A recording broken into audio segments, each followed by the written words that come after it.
What volume are you on? Um, I'm currently in 18. I'll try to give the rundown when we start the. I don't know if we came up with a name for the cast, the Gum Gum cast. Don't give it up, Bradley. Don't give it So, up, so Bradley. don't give it up, Bradley. Like, I like the name, but I really don't think we should be giving like 4 kids that much play. Like they don't deserve it. Four No. kid, One Piece owes its success to 4 kids. What are you talking I about? mean, I wouldn't have known about it without 4 kids, and likewise, I wouldn't have talked you guys into starting it. So maybe that's true, but It's funny. fine. Anyways, we are live. So Bradley, why don't you tell us about Alabasta, Yes. volume 1 of 8, I Yeah, believe. and we're gonna move into the legendary Alabasta arc this week, which I've been excited for since kind of the beginning. It's one of the arcs that Willer and Joe have just kind of elevated to like this legendary status. It's So the like, it's the arc that made me love One Piece. yeah, and so far it is not disappointing. Before we move into it, I want to give a little spotlight on a comment we got on Drum Island Part Yeah, 2 video.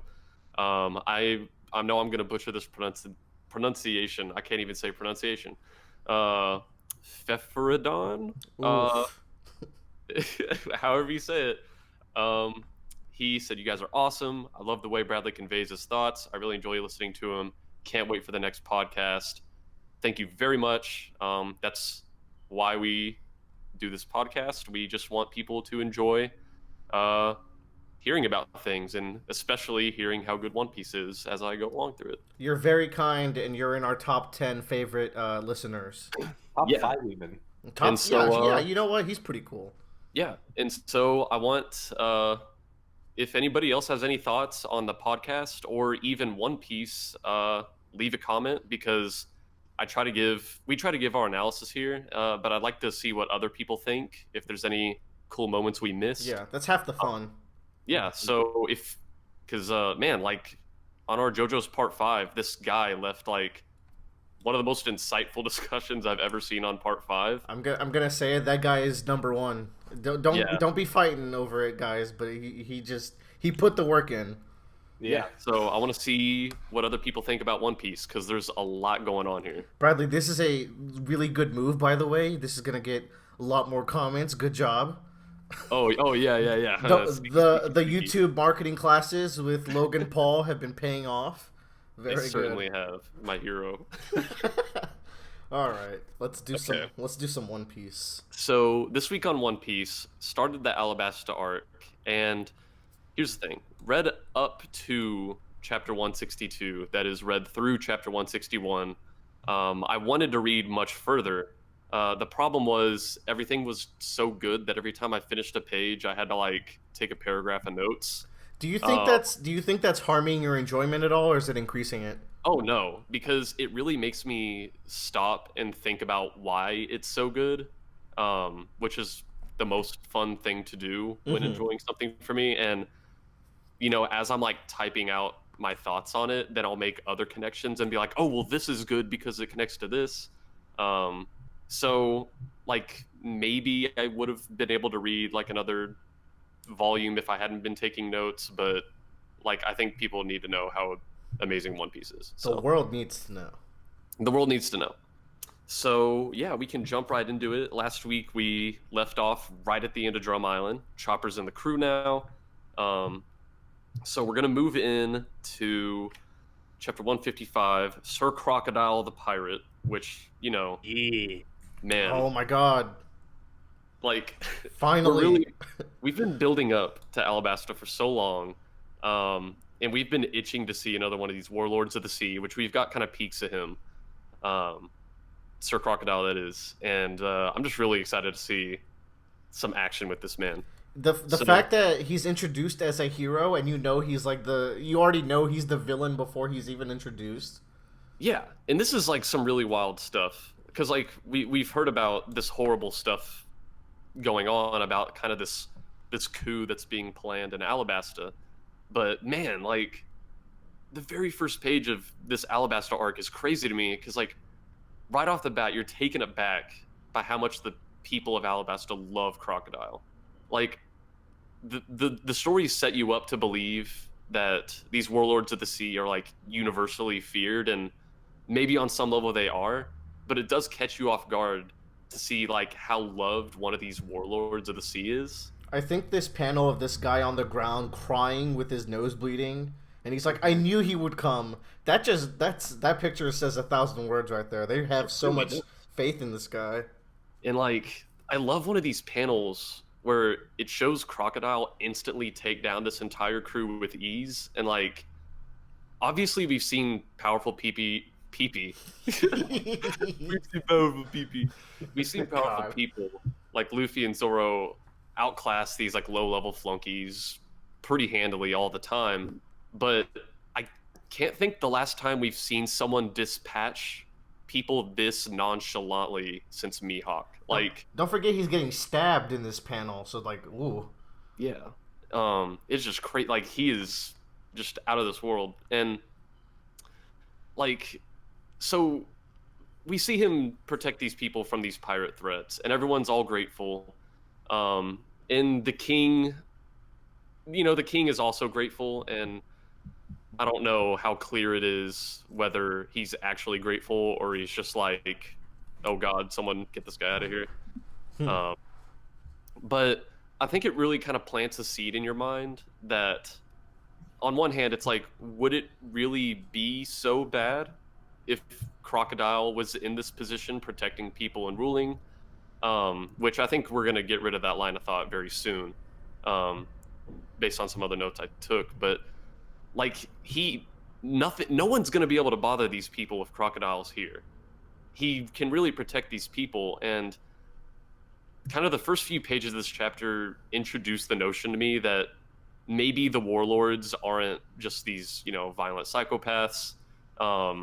Obviously, at this point, it's impossible to know the content of Crocodile's character or his full intentions, but it kind of makes you wonder. But, and like, the Straw Hats kind of have the same thought for a few moments too, because we cut to their ship, and I think they're also like, what? They view Crocodile as a hero, which is crazy to them because, they've been going along this whole time like, oh, he's taking over Alabasta, which he is.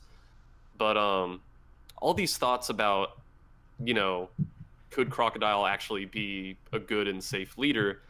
I see Vivi again, and I just think back to Drum Island arc when we establish her leadership abilities, and that she just really is destined to be the rightful ruler of Alabasta. Like, she was born for this. for sure. She's just perfectly suited for being a kind ruler.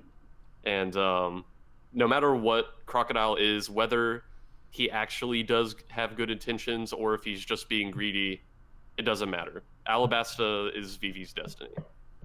Damn, I like that. Yeah.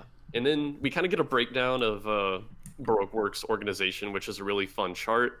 And man, it somehow did not click with me till now that they're called the Unluckies because of Friday the 13th. Dude, I just thought of that today. I just realized today. I was just Yeah. thinking about it for some reason. I saw that and I was like, oh my gosh, I'm a you got fucking how did I not dunce. know this? It's kind of perfect though. Yeah. And there's a bunch of fun things going on, like with Bon Clay, where it was actually brought up by a reader in the question corner, where they're like, okay, Bon Clay doesn't have a partner, but they said it works out because he goes by Mr. Two, which is a masculine code name, but Bon Clay is supposed to be like a French day holiday or something. I Yeah. can't quite So remember. all the females are days and holidays, which Yeah. now would be a good time to explain to you what double finger is. I don't know if you looked it up, but Oh, yeah, I had to look that up. It was yeah, it's New Year's. Yeah.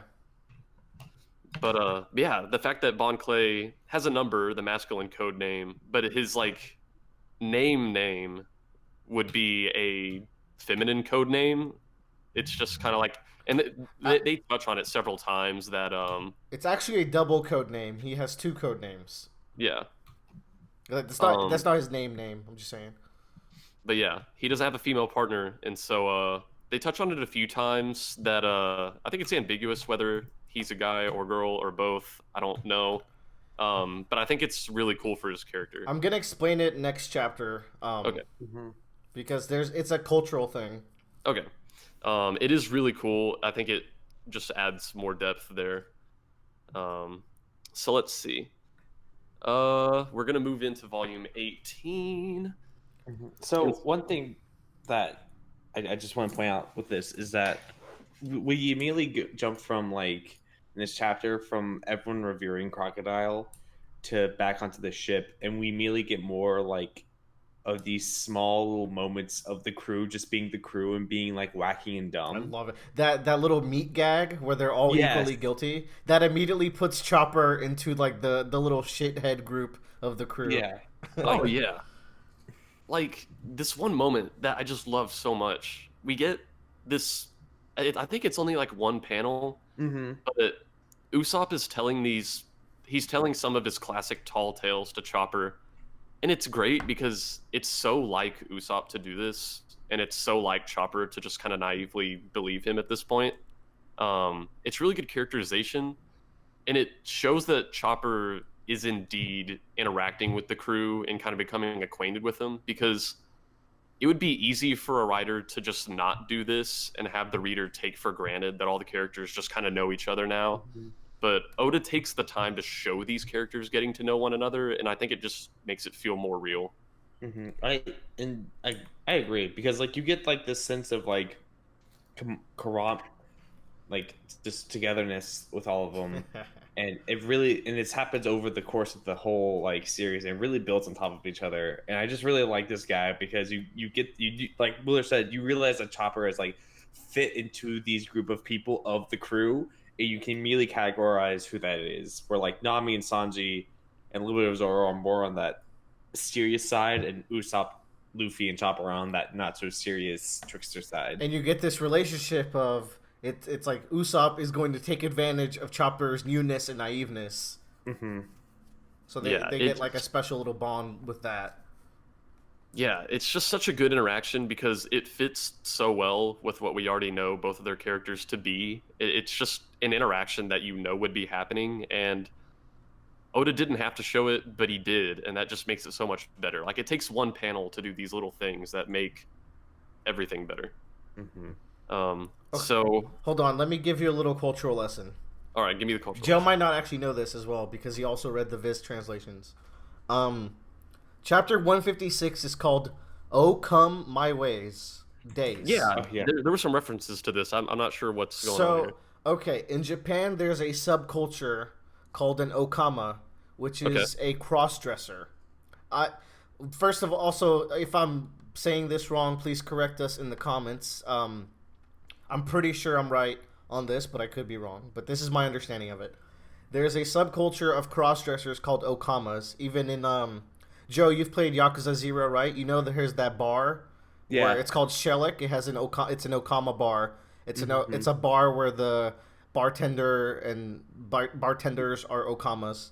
And it's like a subculture in Japan. So like they view cross-dressing, I feel like, fundamentally different than the West does. So this chapter, when I first read it in the scanlations, and if you see it in like in the fan subs back in the day, this would have been translated as Okama Way Days, which is the way of the Okama, the way of the cross-dresser. So I guess they didn't want to like go through the process of translating that cultural phenomenon.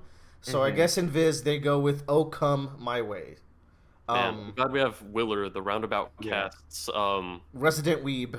Yeah, there you go. Also, to answer your question, Bon Clay. This is touchy to say. I don't know. He identifies as an Okama. I'm gonna say he's a man, but he's very proud of his Okama culture. That's a good way of saying it, I think. Yeah. And like he's super proud of it. And it's kind of a thing in One Piece. Oda seems to like this Okama culture as well. So he does incorporate that into One Piece. And that's the cultural lesson of the day. Yeah, and he kind of Bon Clay kind of touches on it as we go through the arc a little bit. Um, like I'm looking at a panel right now later on where uh, Clay is like, "This world made for men and women, but when you're me, you're a man and a woman." Yeah. So I think it's just clear that we can't necessarily I'm not necessarily gonna group Clay into like one group or the other. But I think for ease of discussion, I'll just use he for now. Yeah, I want to talk about him and that aspect of him later. It's pretty interesting. Yeah. Yeah. So this chapter really caught me off guard. It's really cool. Oh, because, it's a real random chapter. like They fucking catch him off a fishing hook to begin with. Yeah, like we had the crew pretty much immediately cross paths with Bon Clay, which I thought wasn't going to happen for like another 20 chapters, but it happens right at the start of the Alabasta arc. I was like, holy shit, like this is really happening. And then we like immediately get introduced to his clone fruit. Yeah. And man, it's really cool. That's such a weird fish.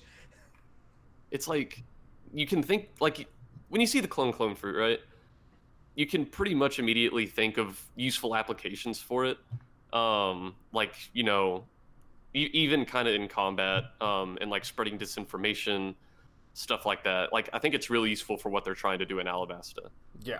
But compared to some of the other Devil Fruit powers, it doesn't seem as immediately threatening in combat right now. This might be the only Devil Fruit so far that has no combat application, right?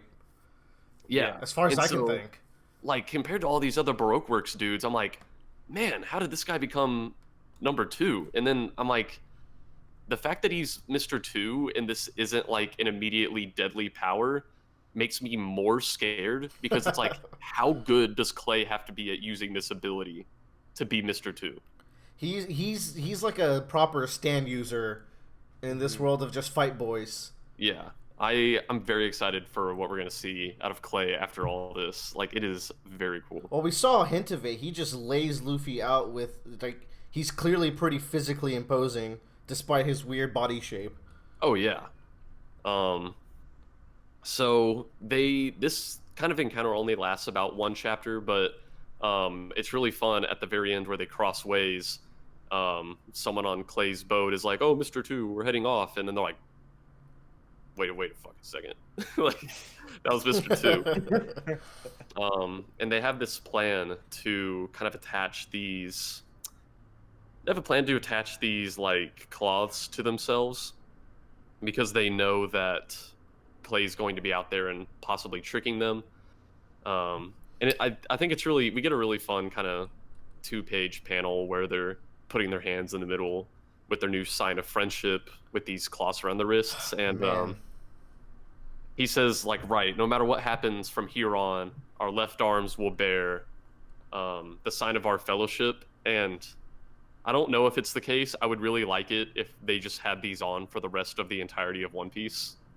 But I'm not going to hold it against Oda if that doesn't happen. I really love this panel of them all putting their arms out, and this sign is like the best part of Alabasta. It's so fucking good. It's very cool. Yeah.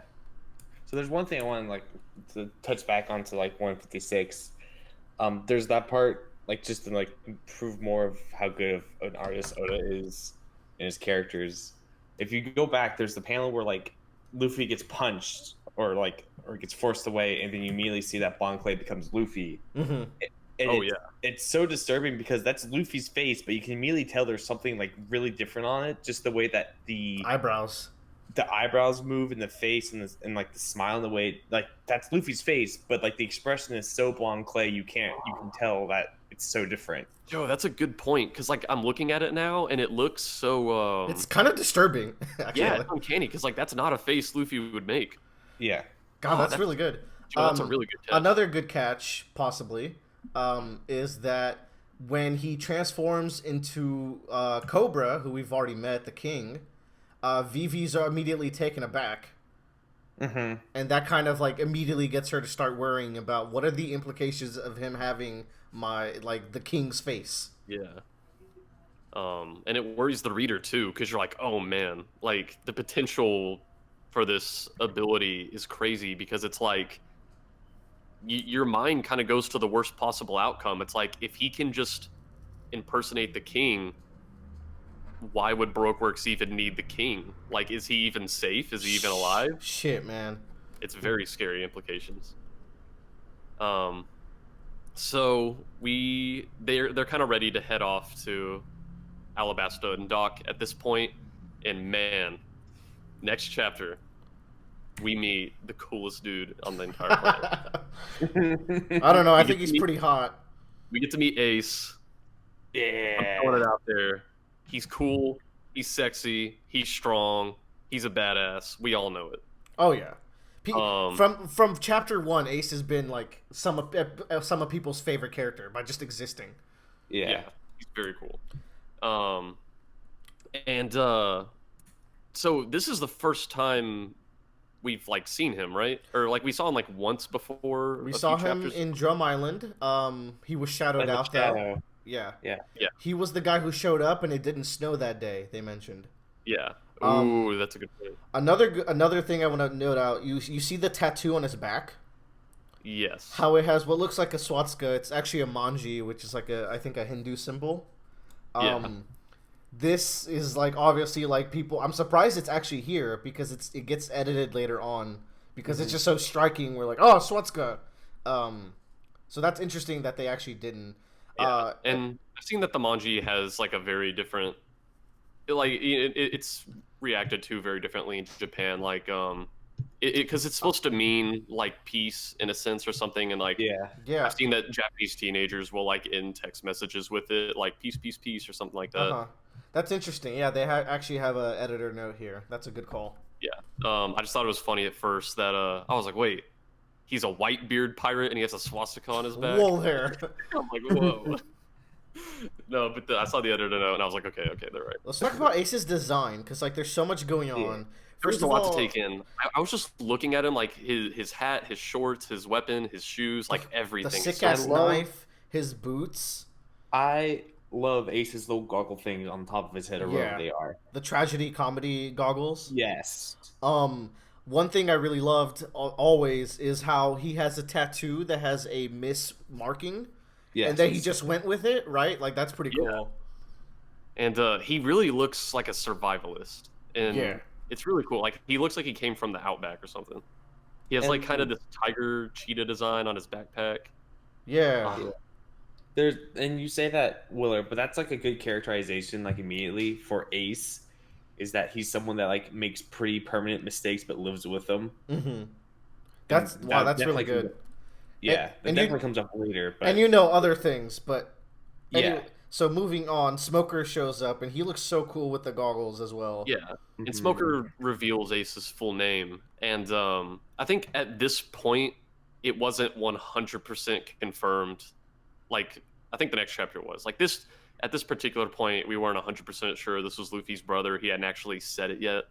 But we get his name, and he has the D middle name. And I'm like, okay, at this point, people having a D middle name is no coincidence. Right. Like, obviously, there's no way for me to know what the full significance is, but it's notable. We got pretty much back-to-back Ds in like a span of 3 chapters I love getting back-to-back Ds.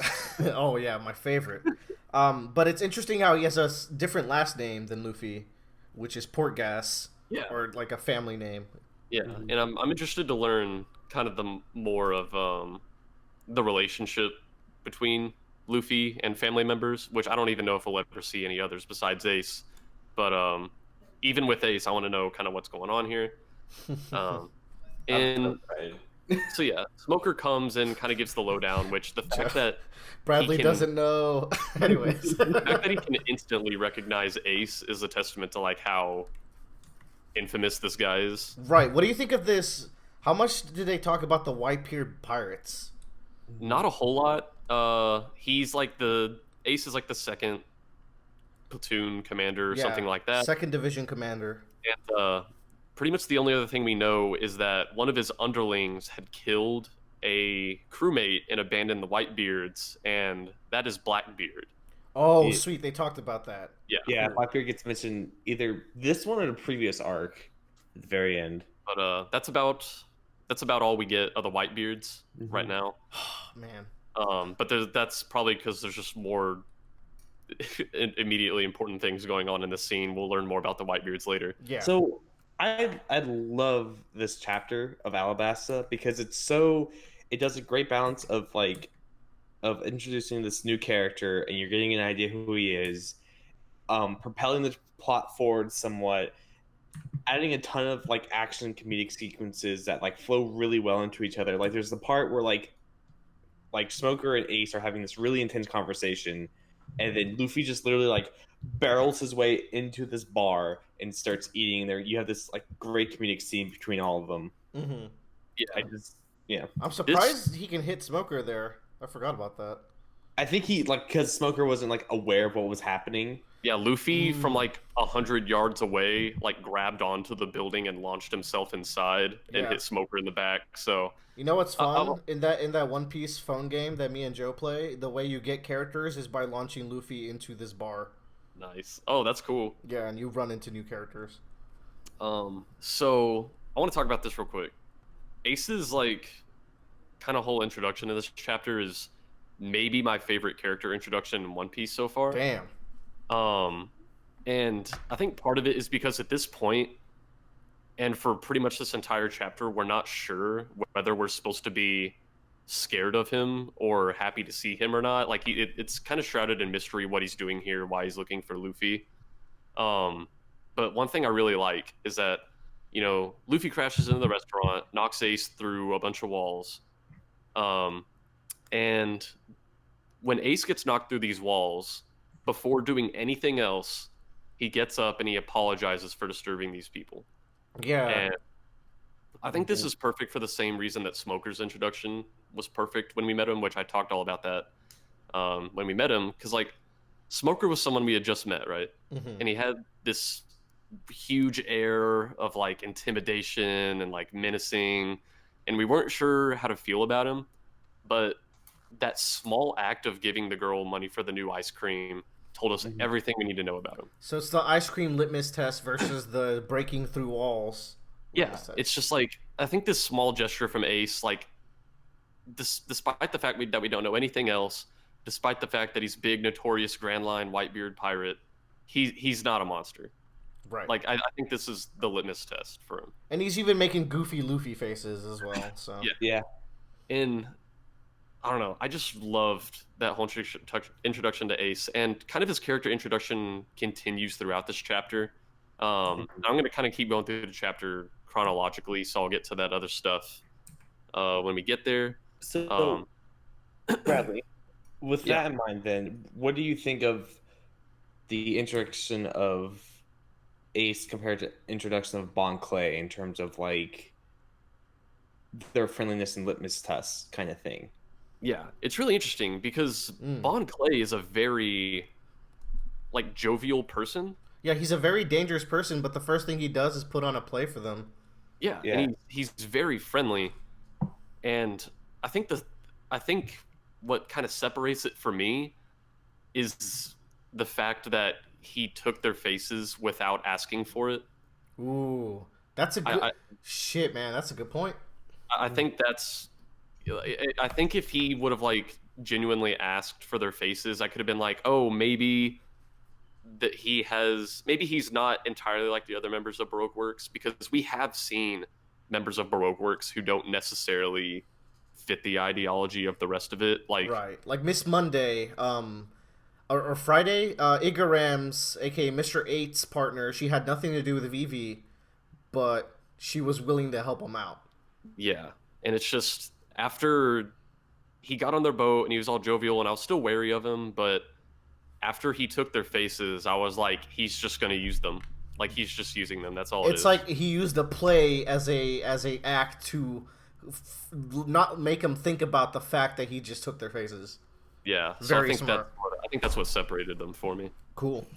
But that was a really good question to ask, Joe, because I wouldn't have thought to. Speak on it. I wouldn't have even thought to question why I felt that way about Bon Clay if you hadn't asked that. Yeah. So Luffy crashes in. He stuffs his face with food. Ace and Smoker are kind of reeling. But Smoker is like, holy shit, that's the Straw Hat. And I'm actually flipping through the volume while we're doing this, so sorry for Yeah, you're people good. waiting. So Luffy stuffs his face, and he sees Smoker, and he runs out. And Ace is like, "Oh my god, that's Luffy. That's who I've been looking for." And we get a really quick moment when Luffy runs out of this bar, where Smoker yells at Tashigi to do something, and Luffy's running towards her, and she sees him. She says, "It's a Straw Hat." She pulls out her sword, and she makes like a genuine effort to just cut this motherfucker in half. Yeah. And I want to talk about this because, like, Tashigi really did try to slice Luffy with her sword, and I don't fault her for this. It's her job.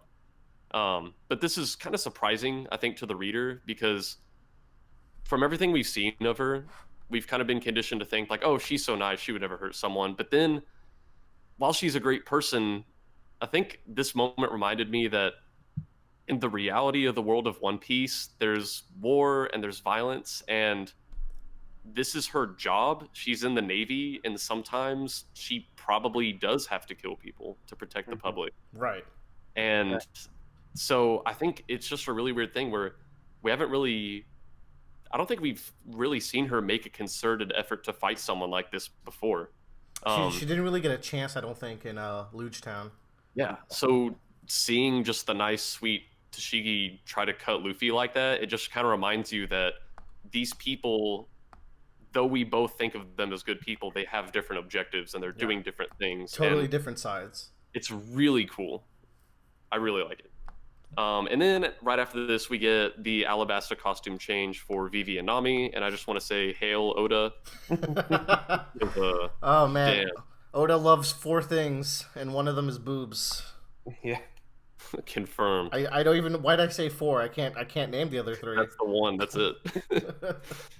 So yeah, right after this, kind of all the concurrent scenes going on right now come together as Luffy's chase crosses paths with his crew.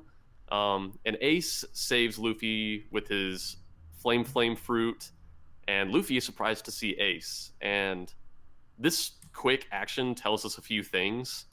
One, I didn't know anything about Ace and Luffy's relationship to this point. So, one, this quick scene tells us that Ace and Luffy did not split ways at a young enough age to where Luffy doesn't know who Ace is. But I think the most, like, man, this chapter has so much genius stuff in it. And great chapter, man. I told you. I think one thing that I just really love when Ace saves Luffy is Luffy's face in reaction to seeing Ace. At this point, we still don't know why Ace is looking for Luffy. We don't know if we should be scared of him or not. Luffy's face when he sees Ace, that rhymed. Luffy's face when he sees Ace, it doesn't show fear or happiness or anger or any emotion other than just surprise. And that's good because it keeps the mystery of Ace alive as we end this chapter. That's a good point. Yeah, Oda's really good at the cliffhanger. And also Ace just looks so cool. Like, oh my god. Like, I'm not gonna get over it. He's like objectively cooler Luffy. He's so cool. And so we kind of go on from here where we're gonna get to see more Ace Luffy interactions in the following chapter. But everyone's kind of like, okay, we need to get on the run. We don't want to fight Smoker and the Navy right now. So Vivi sends Karoo off to deliver this letter, and he has a fun little barrel with a bendy straw in it. I just love it. Oda really knows how to. He knows when to put in these just fun little gags. Yeah. So they're sailing away, and they're like, "Holy shit, Luffy has a brother. Why didn't we know this?" And then Ace catches up, and we get this reunion. And there's a lot of things going on here. I like one thing that Oda does multiple times while Luffy and Ace are talking is he completely whites out the background and everyone else on the ship. Yeah, I think he did something similar with Shanks Once Upon a Time. Yeah, and I think it just really it just really kind of highlights the importance of these two being able to talk to each other for the first time in who knows how long. Yeah.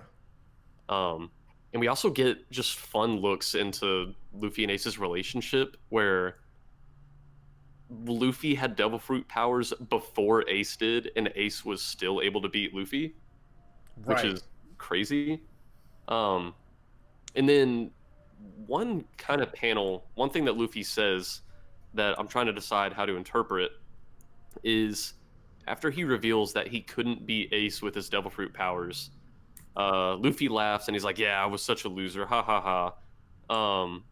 And I'm kind of torn between interpreting this as just kind of normal Luffy, like, "Yeah, it was funny," or whether he's trying to kind of hide like an injured pride.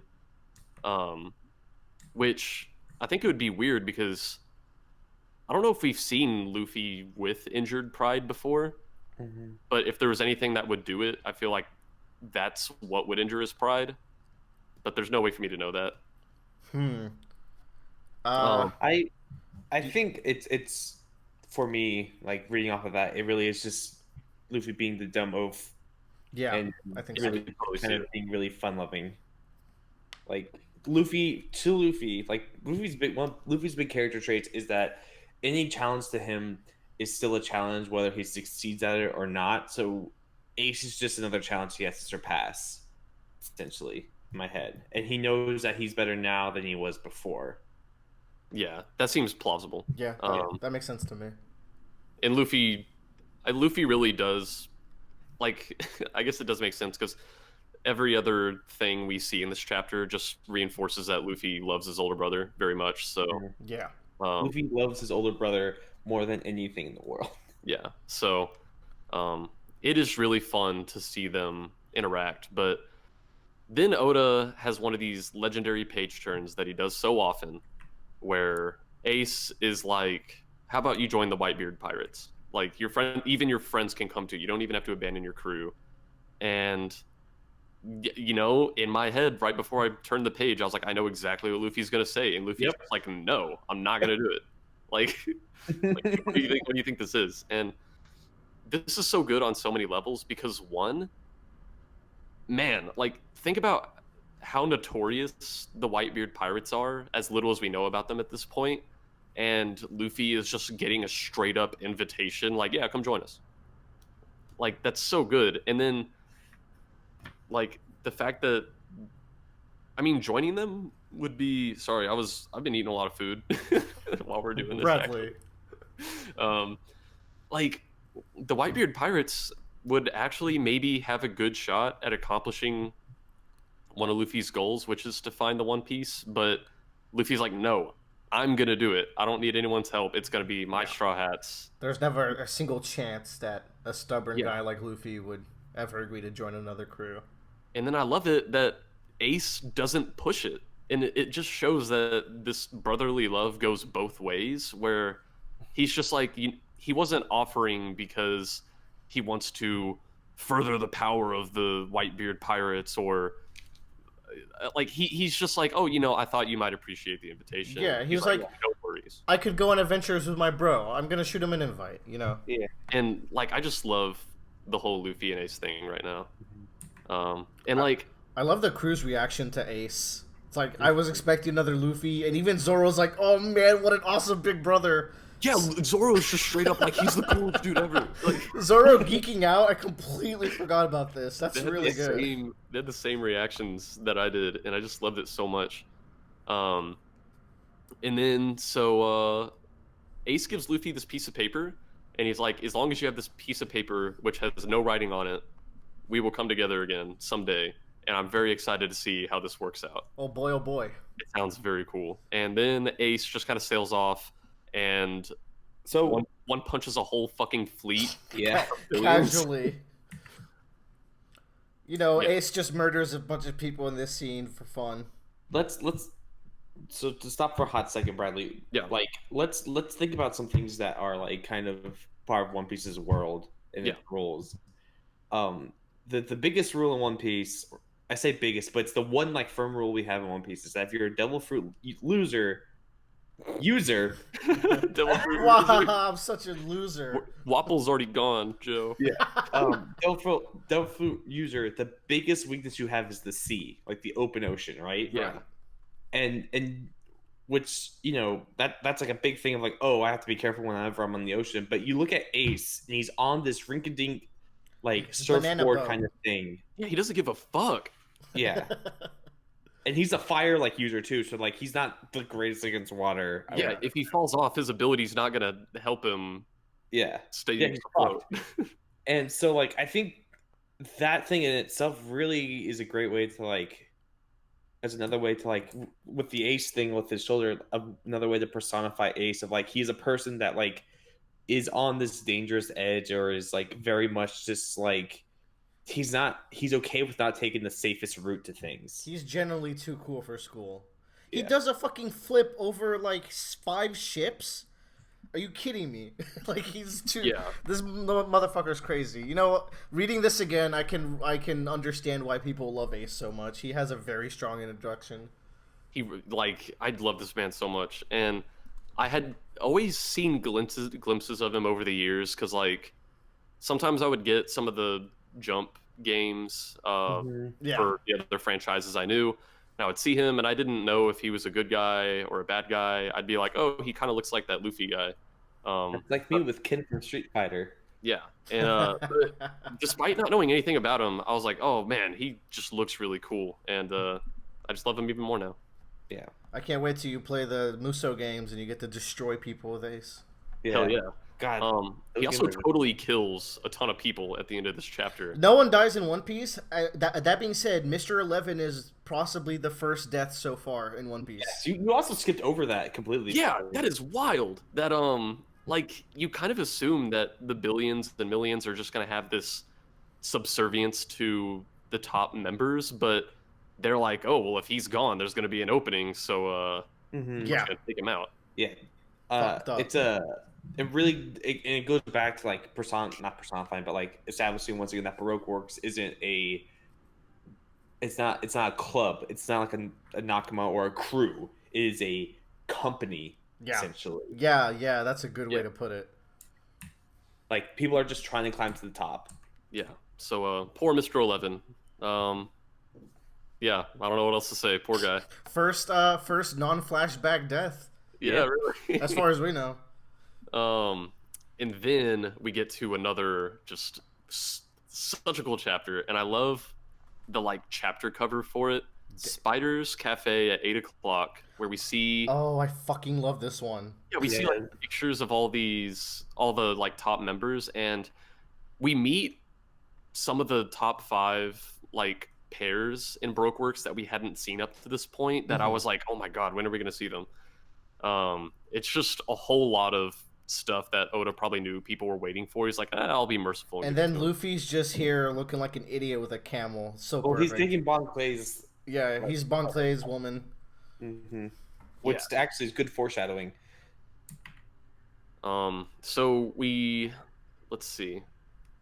We kind of jump over to Crocodile, who is organizing a meeting with the top members of Baroque Works, and we cut over to Spider's Cafe, where we meet Mr. Four and Miss Merry Christmas, who is like Omega bitch. Like, come on, guys, we all know it.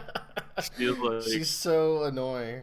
mega bitch. Oh my god. And Mr. Four just takes it. He's like kind of very passive, and but then that's the thing, is like he seems to have like a very passive personality, but then you remember he's Mr. Four, so like how powerful is this motherfucker? This guy climbed up this ladder of ruthless. He's above Mr. 5, who explodes for a living. Yeah.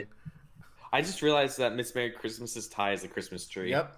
Yeah, I didn't see that until now. So, fun thing about Miss Merry Christmas, in the 4Kids dub, she's Miss Groundhog's Day because Christianity bad. Oh, right. And Forgot. she has smaller boobs, which I guess needed to be a thing. They're not really that big. Can't have those. So, cola. Oh, this is the first instance of my least favorite thing about Oda. Oh god, oh no. I fucking hate how he colors from black and white to color. Yeah.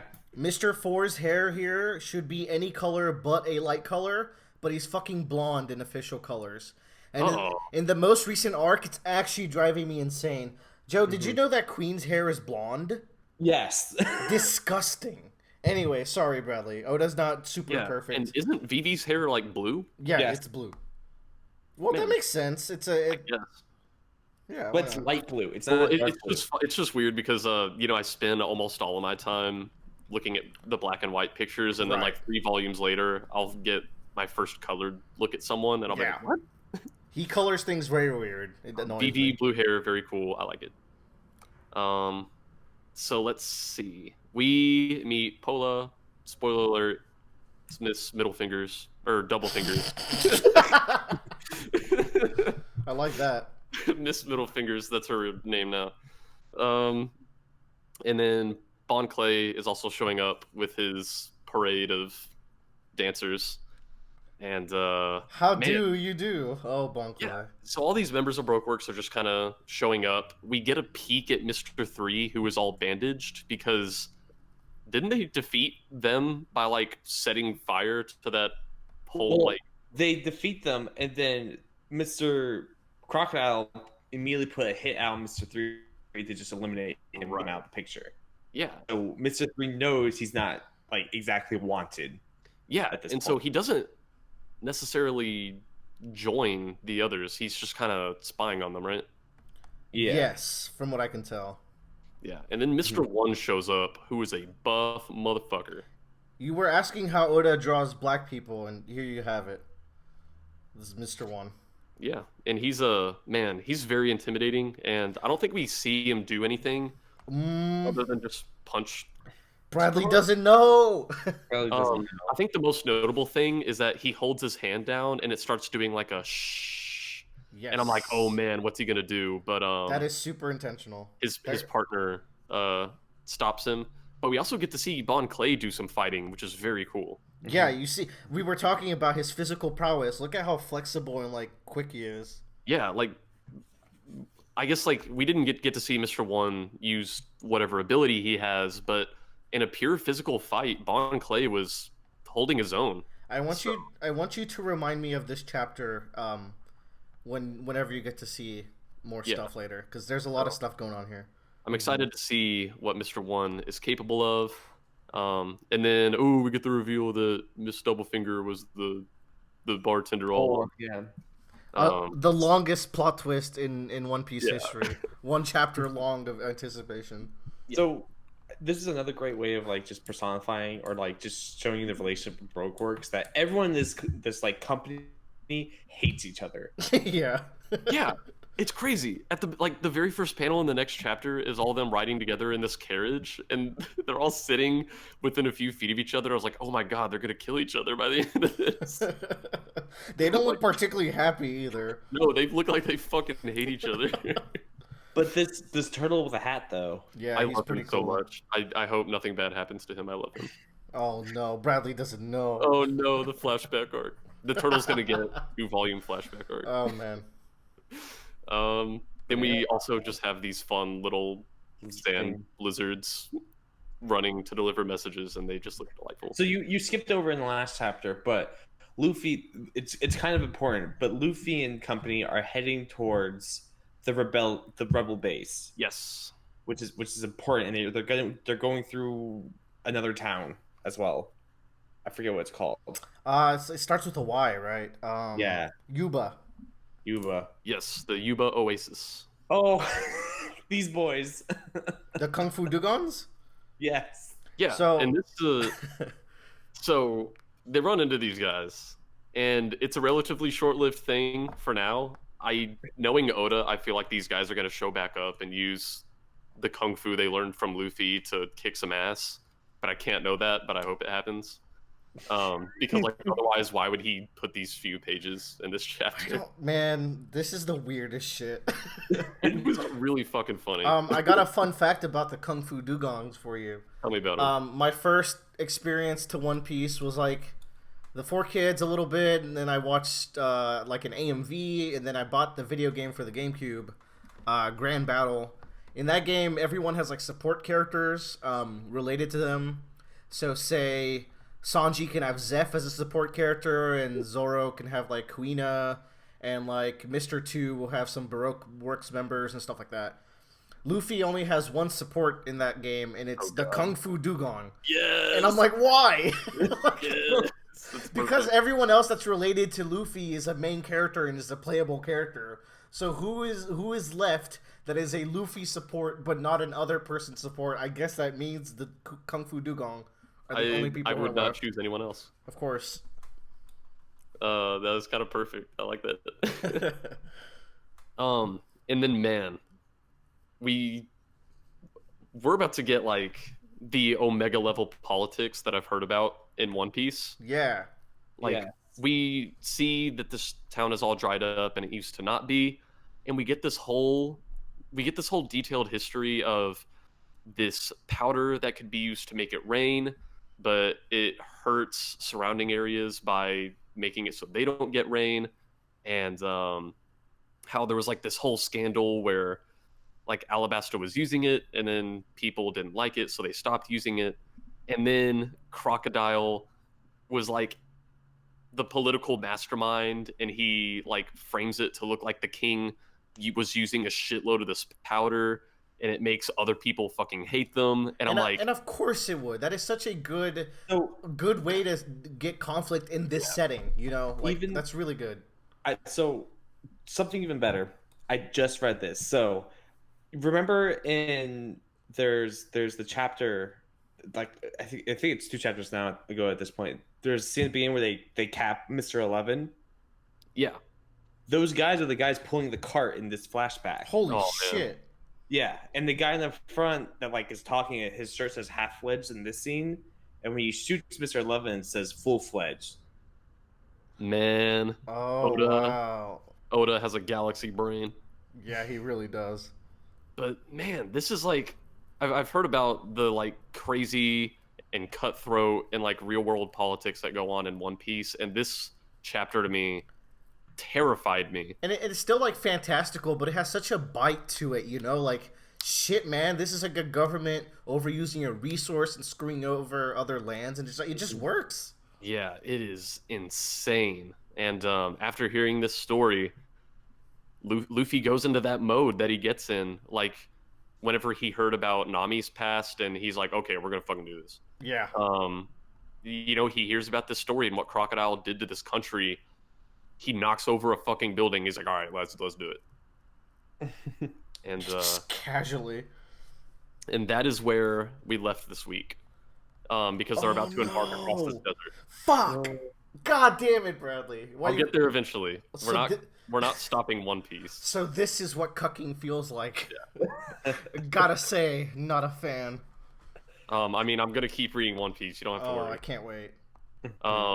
But man, that was a lot to say about like maybe not even a volume's worth of chapters. So, Alabasta is liable to be god tier arc.